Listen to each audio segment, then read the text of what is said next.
Grand Rising and blessings to each of you here on Humanity Healing and in the greater network of our world. It's a joy to be here with each of you and know that this moment on Friday mornings, even though I'm a few minutes late, is a gift of to you. And I'm a little bit late this morning because my is suffering a little from her second COVID shot. And so, for those of you who are going through that experience, I offer you my blessings. Uh, some people are going through something deeper than they expect, and it's not a pleasant experience. I also offer my prayers and blessings to all people whose lives have been touched by this virus in their families, and it has changed all of us in many ways. And one of them is in a way that I'm probably going to speak about, and it has a message this morning as I pulled the first card of the day for me. It was an angel card, and it was Archangel Uriel, and this is from Angel Blessings by Kimberly Maroney, which is a book that I've picked up many years ago, and sometimes I'm just called to speak to the angels because angels were the first beings that I could recognize and talk to after my near-death experience that I felt comfortable with, because that's all I had ever heard about as in a childish, upbringing. And so today, the message is within. And I encourage all of you to deepen into the changes in your lives and know that everything that's happening is really happening around a divine purpose. And it's not ours to fully understand it, which makes it a challenge and difficult. And it's hard for us to not want to manipulate or to force things or to make it our way, because that's what we do when we're in a state of fear. We take control of something and we want to make it ours so that it fits in alignment with what we is the right path, or what we think that will serve us best. Angels are really here to remind us, as well as our spirit guides, that we don't always know the best way, and that they're here as our guides and teachers to learn to trust something outside of us that we can't see, we can't feel, that our sensory perception, as far as physical sensory, doesn't really know how to relate to. And so this was the message of Uriel this morning. And it's to remind ourselves that when we come into silence, we are to ask our guides what we need to hear, what we need to see. And in that moment of talking, we realize that the field that we're talking to is really a void. There's nothing. It's empty, and yet that emptiness holds everything. It's not a moment to become frustrated and say, I don't see anything, I don't hear anything. but just come to stillness in that silence, knowing that no matter how out of sorts we are, when we back into a place of stillness, even though everything around us is out of control, what we're in the moment is coming back into our own field of energy.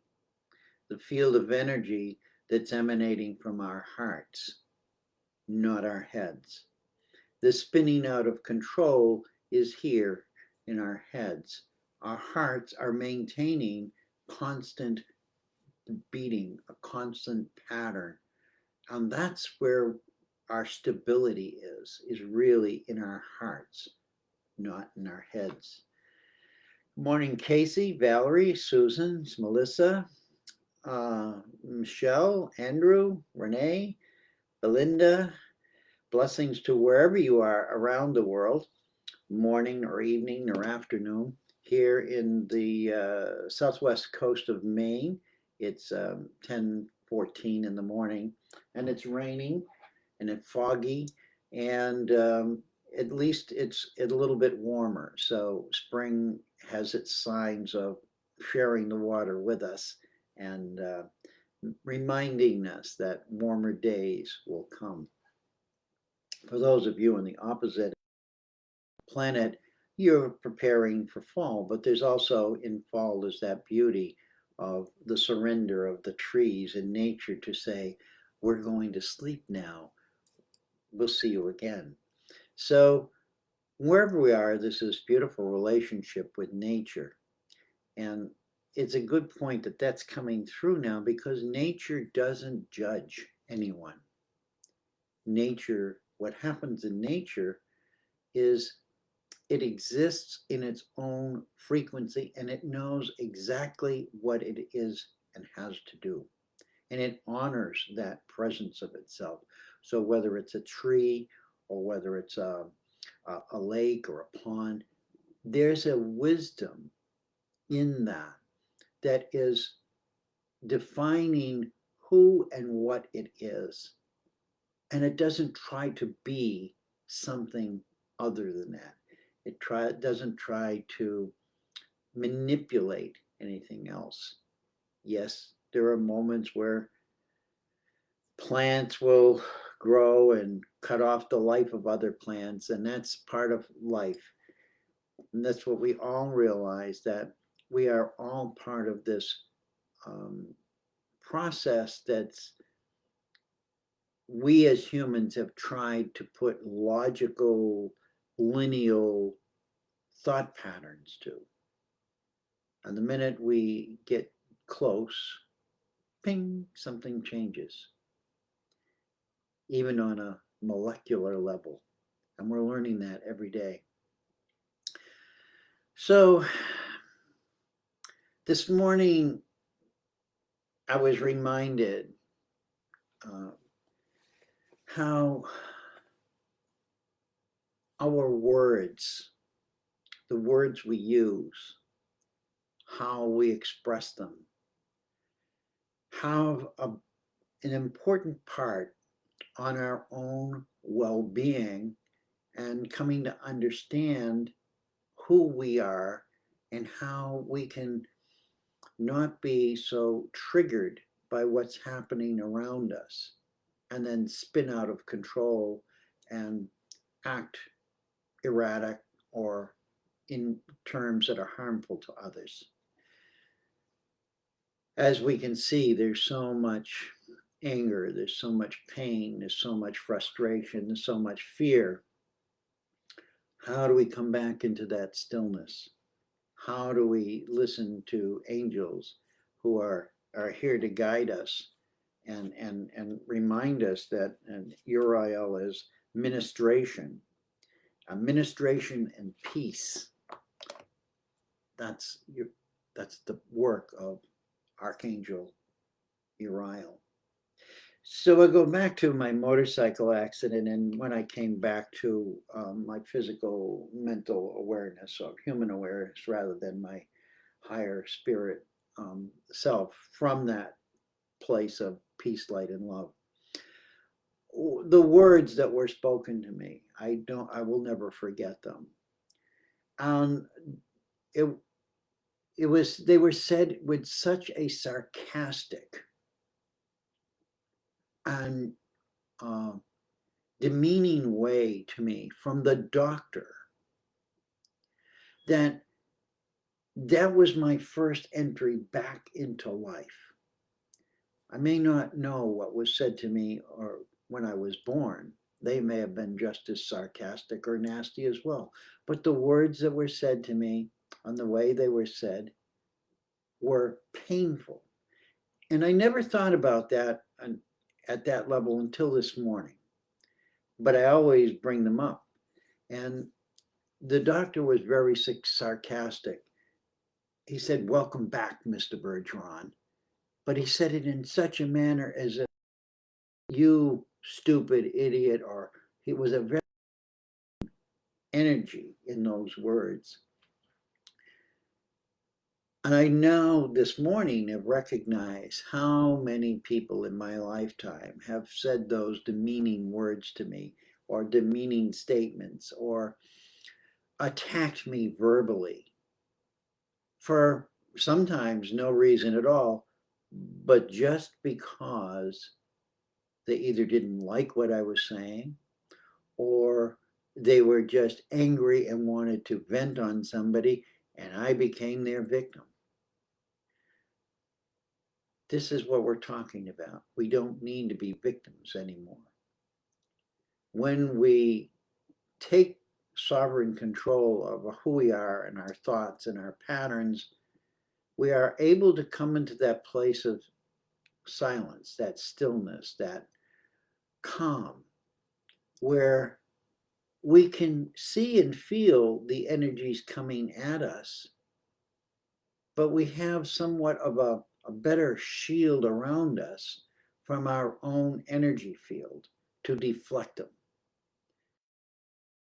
Those words, those energies that are attached to the words, don't attack us within us. I hope I'm making sense to you, because it's in our words that we, at first, have language in order to communicate, to understand, to be complete, to be whole, so that everybody is working synchronistically. And over time, we've learned to use weapons of destruction. I want you to think about your words and how you're using them. And when they come out, what are they coming out? Are they an attack? Are they a response? Are they a gift? We are the ones who determine, excuse me, the energy that our words carry. And when we're not consciously aware of the energy that our words are carrying, we have this great potential to be rude and uncaring and sarcastic, like the doctor was. I'm sure the doctor probably didn't think anything about his words. He was just being his own horse's ass self. I'm probably getting a chuckle from whoever was in the room with him, with the nurses. Okay, looking at this person who didn't look very well, who was somebody that he could look at and say, "Oh, there's a biker, a motorcycle biker," and he got, and probably say he got what he deserved. Okay, and righteously so. I got what I deserved. I got exactly what was needed. But the other part of him he didn't see was that I came back from death. All he could see was his point of view of there was a worthless person. And in that judgment, that hit me on an energetic level that I've carried for 29 years. And I'm letting it go because what he was my teacher. And when people hurt us, we need to start looking at them as a teacher. And what are they teaching us? What did we learn when we were children about words? The old saying, or the childhood chant, if you will, sticks and stones will break my bones, but names will never hurt me. That was a lie. Names do hurt you. Names and words hurt us at a level of energetic pain. We can take our mind and say they don't hurt us.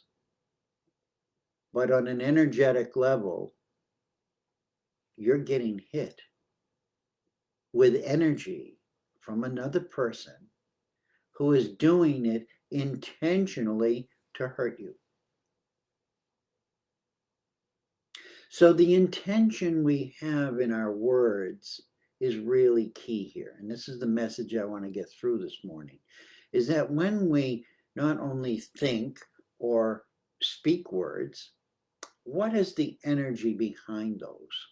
What energy are we putting into those words? When we were children in school, we're always told to tell the truth. And of course we didn't, because we lived in fear. If we told the truth, we knew we'd be punished. So we, this is perfectly normal. When we were taught to speak in schools and read and write, we were taught to put emphasis on certain sentences, and we were taught to speak with a flow, or to allow the words to carry the message in some sort of a harmonic vibration, especially with poetry.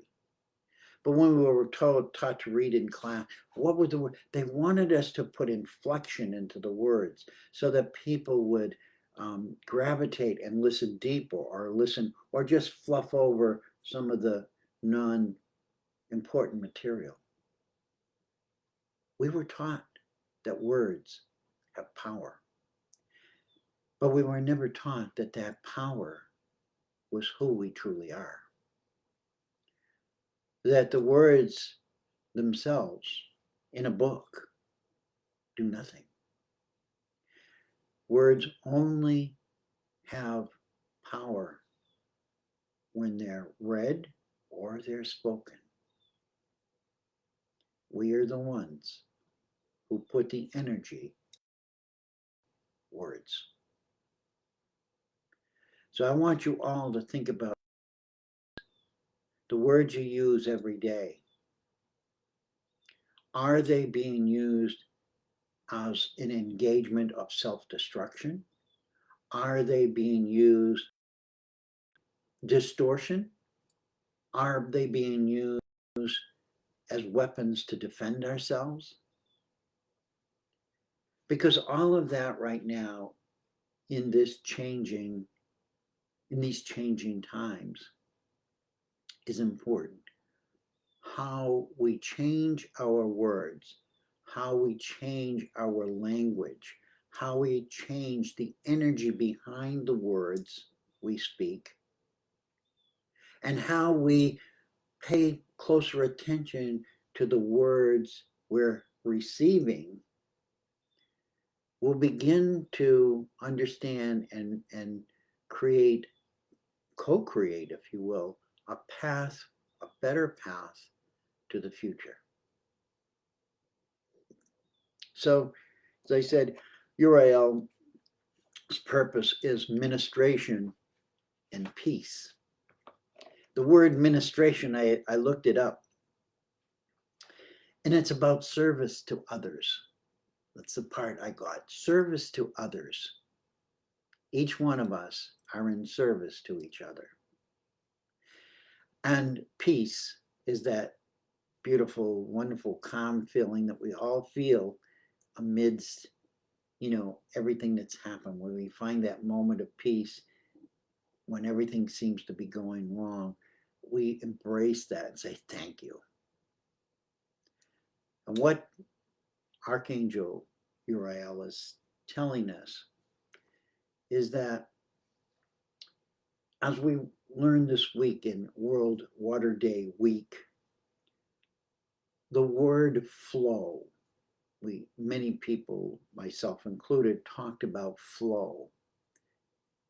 And where does the flow become chaotic, and where does the flow move peacefully? The water is a teacher. The water is so many things we don't give it credit for. But when we watch the flow of a river and we see it's going over the rapids and turning and it's powerful. And what we recognize in that flow is the power that we have, the potential to be that raging river.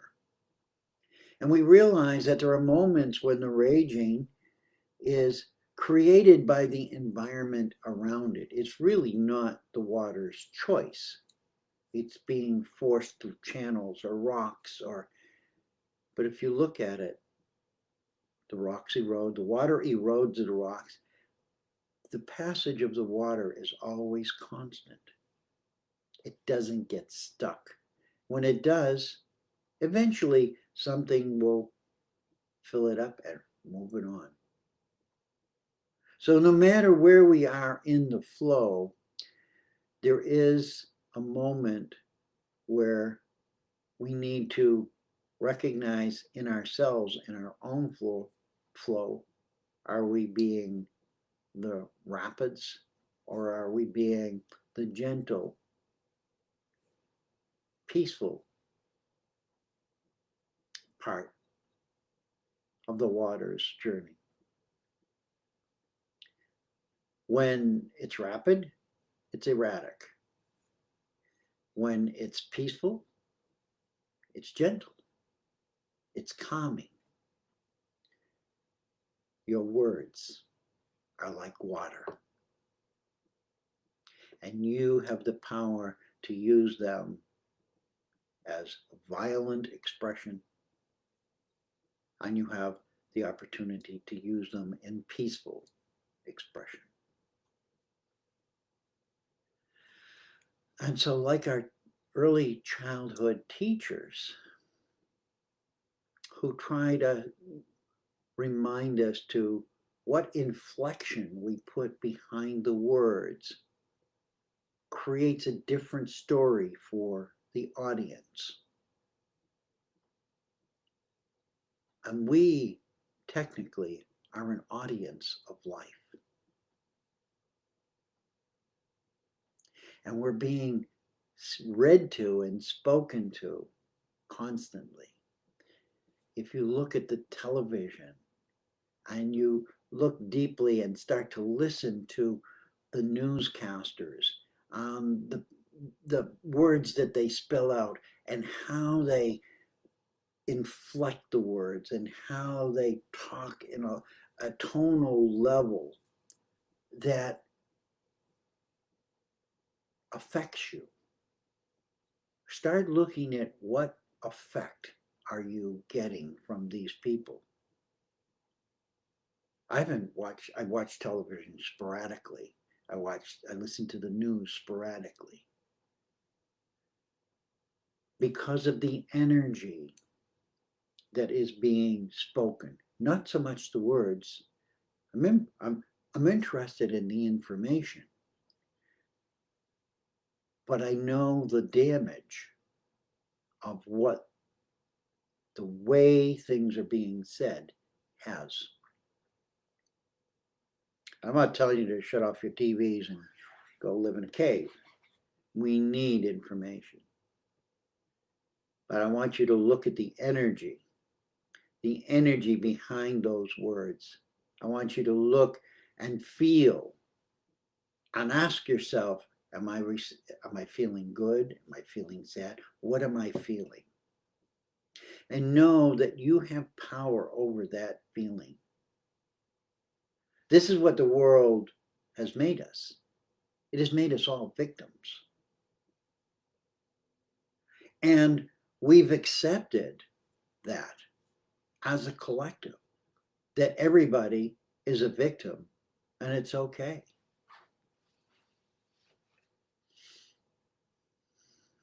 We're not victims. We are co-creators. We are beings with divine power that's beyond our comprehension and has been hidden from us for thousands of years because a few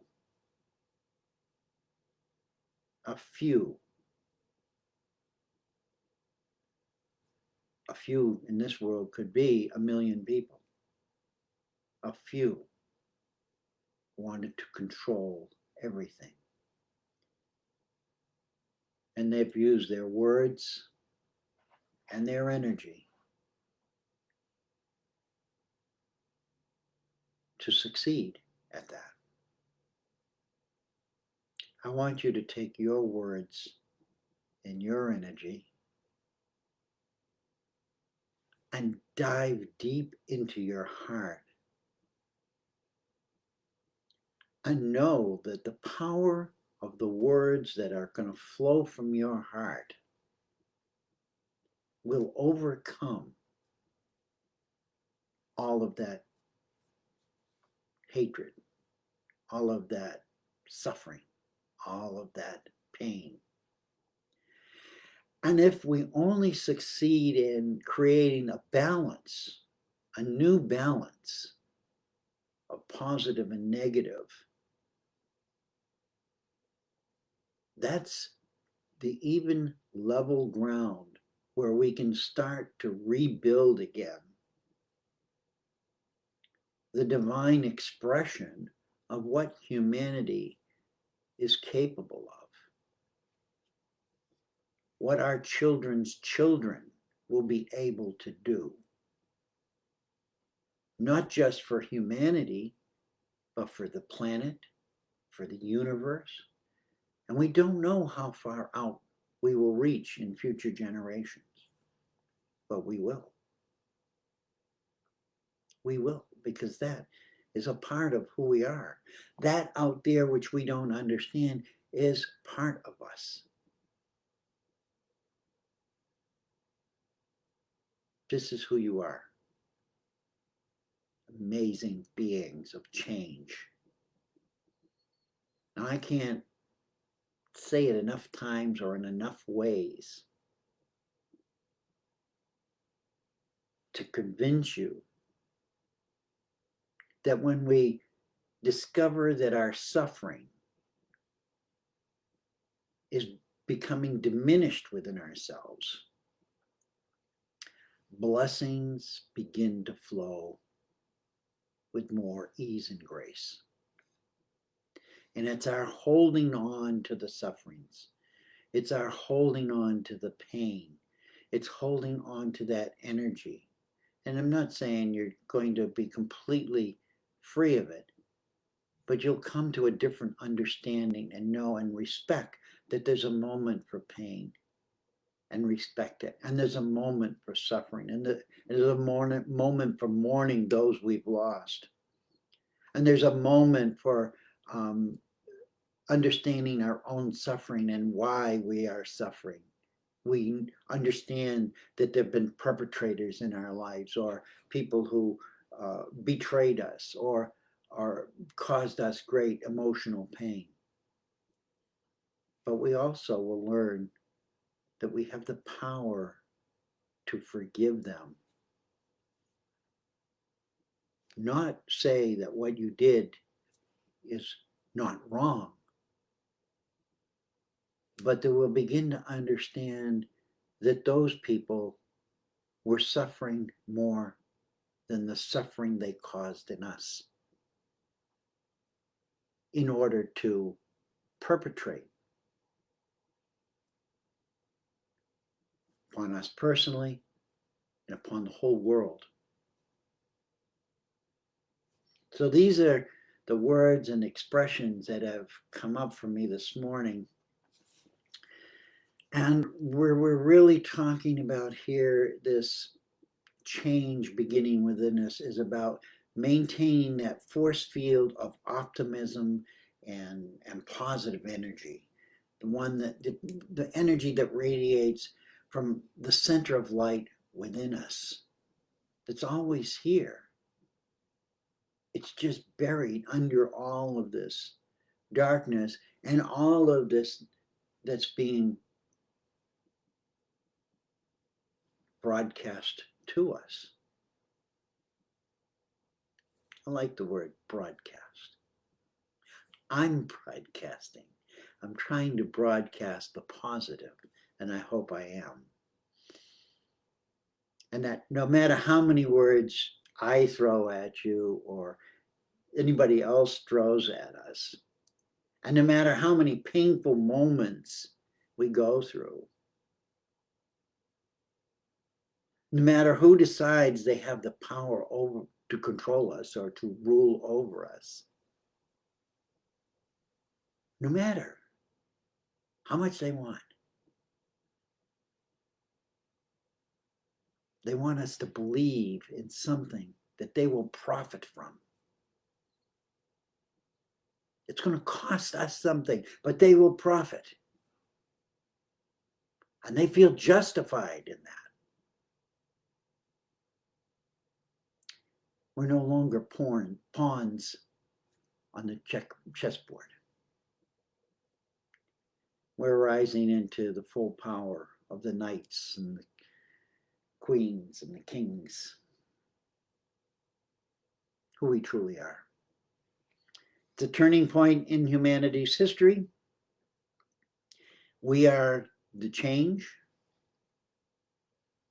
And the more we remember that chaos exists, we're not going to eradicate chaos, but that we can become the calm in the chaos. That we have that power, that it's not about overruling chaos, but it's standing firm as the beam of light, like the sun in the sky, and be the positive energy and not surrender to the negative energy. We will at least bring balance and restoration just in that leveling off. And each one of you have so much amazing potential to do that. And how you do that is yours to uniquely define. When you find something that tickles your heart, you know that saying, you tickled my heart? What does that feel like? When was the last time you were what? Tickled pink.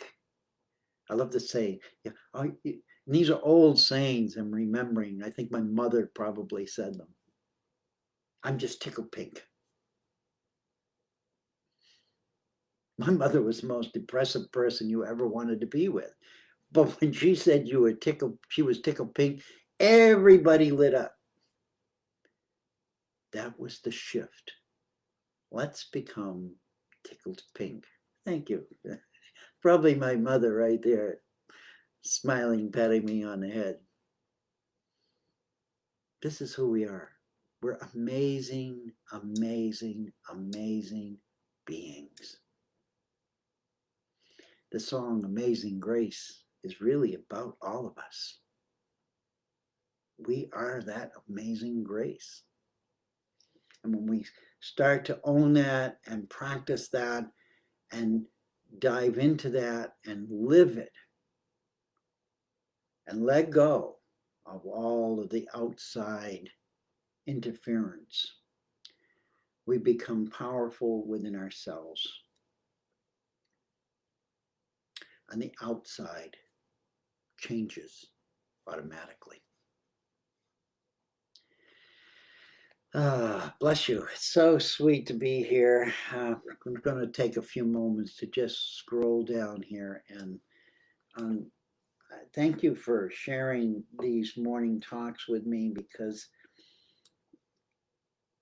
there are many days I wake up and there's nothing, I have no idea of what the topic will be or um, how I'm going to express it.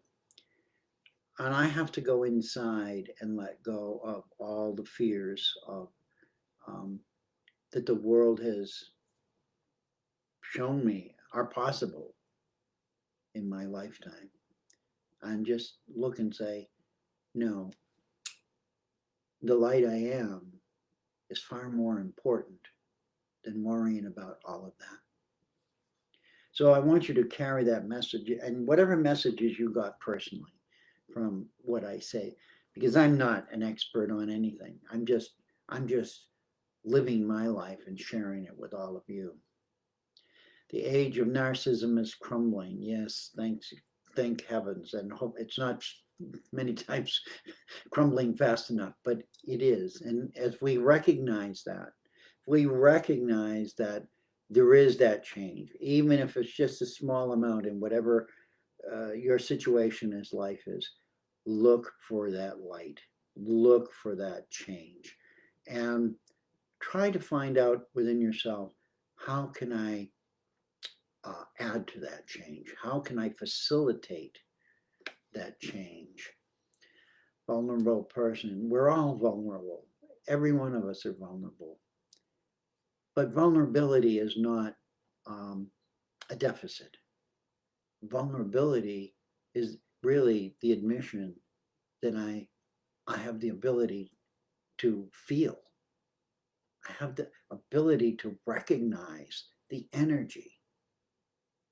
And when I know the energy field that I'm in, I can react accordingly. I don't have to be subjected to that. Many times we don't have many choices in the moment. We become victims. But we can go within and realize that I am in my true self, not a victim. And all of us have been victimized.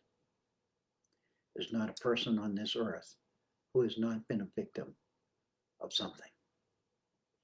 So just remember this, that our power is in rising out of that thought pattern, that energy frequency that keeps us repeating the pattern over and over and over again.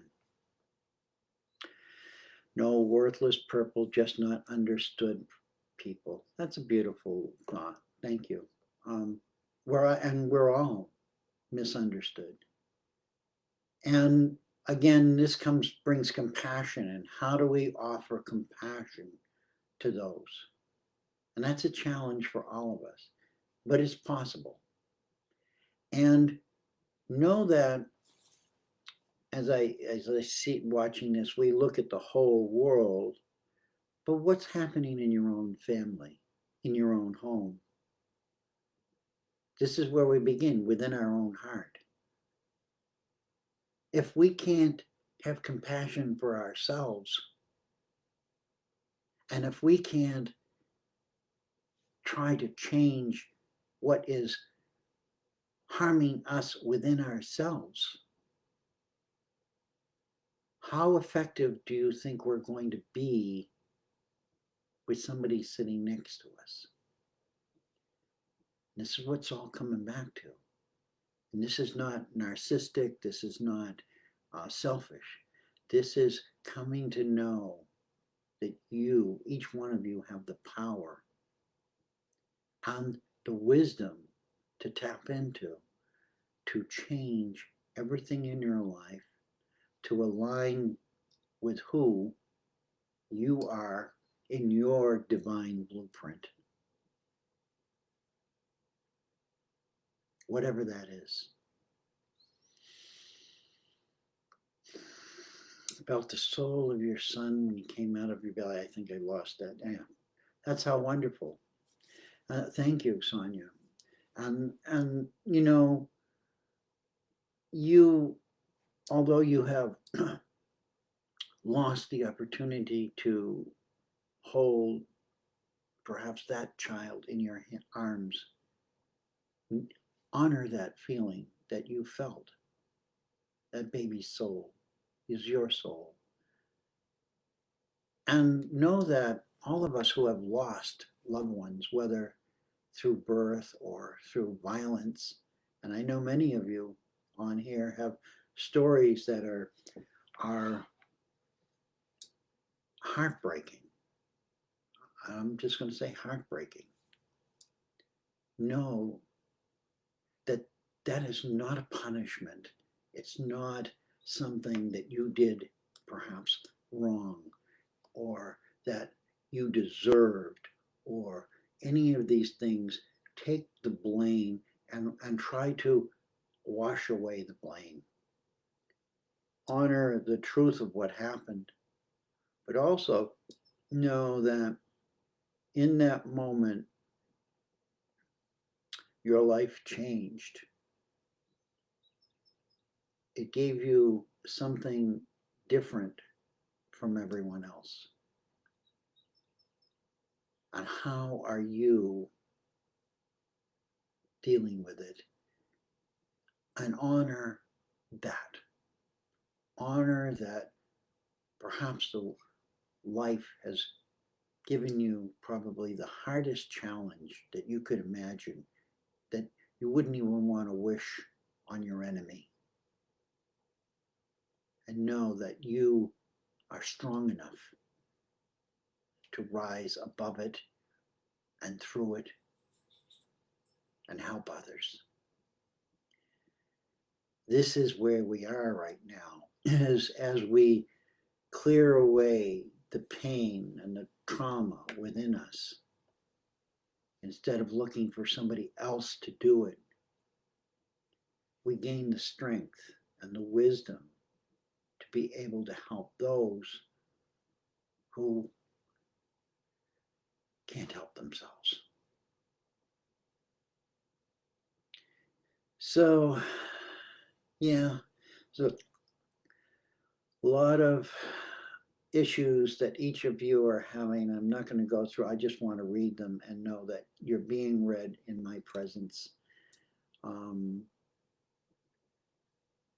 I want you all to just honor who you are and listen with your hearts as open as you possibly can in any given moment. And know that it's we who are listening that will be the leaders of the future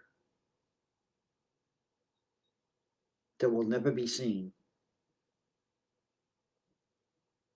but we will have accomplished miracles. Each one of you is truly a miracle worker, looking, seeking, searching for the right moment to make that miracle happen.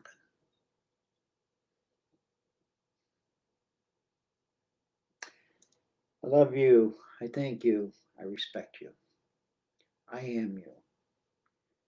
I share my stories in my Friday mornings, hopefully spreading something into the hearts of each of you and others to remind you how powerful, how truly powerful you really are.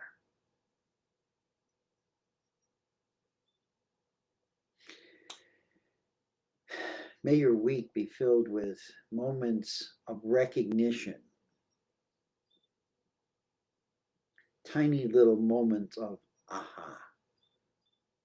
That's what he was talking about. Oh, now that makes sense.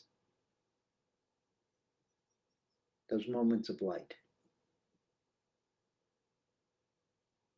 And eventually, those tiny moments of light will be like the sun peeking out of the cloudy sky. And, oh, there's the sun. Oh, there's the sun. And then the sun will be all there is. Bless you all.